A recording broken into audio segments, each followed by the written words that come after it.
भारत समेत विश्व के विभिन्न देश इस समय कोरोना महामारी के संक्रमण से जूझ रहे हैं।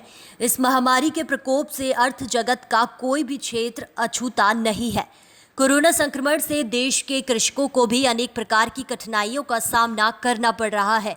और अगर बात करें उत्तराखंड के तराई किसानों की, तो इस महामारी में लॉकडाउन के दौरान भी तराई किसान काफ़ी समस्याओं से जूझ रहे हैं। अपनी समस्याओं के चलते तराई किसान संगठन के बैनर तले आज किसानों ने कलेक्ट्रेट पहुंच अपनी मांगों को लेकर प्रदर्शन किया। साथ ही एडीएम कांडपाल को ज्ञापन सौंपते हुए कहा कि वह किसानों की सारी समस्याओं का समाधान करे। वहीं तराई किसान संगठन के अध्यक्ष तजिंदर सिंह विर्क ने भी कहा कि किसानों के गन्ने का भुगतान जल्द हो और बिजली का बिल माफ किया जाए। किसानों की मांगों को लेकर आज कलेक्ट्रेट पहुंचे हैं, क्या है पूरा मामला?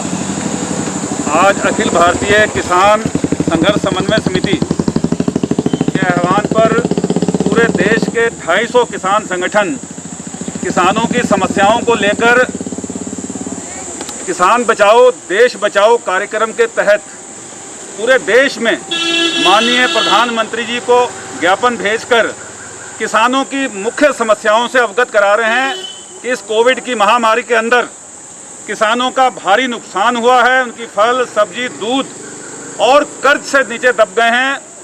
अगर इस देश को आत्मनिर्भर बनाना है तो इस देश के किसान को आत्मनिर्भर बनाना पड़ेगा, कर्ज पर निर्भर नहीं करना पड़ेगा। तो इन मांगों को लेकर गन्ने का भुगतान हो, किसानों को बिजली का बिल माफ़ हो और उनके संपूर्ण कर्ज माफ़ किए जाएं।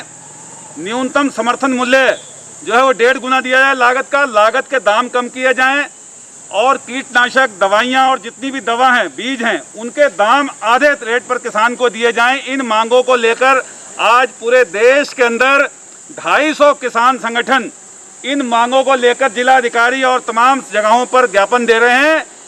किसान बचाओ देश बचाओ, किसान बचेगा तो देश बचेगा।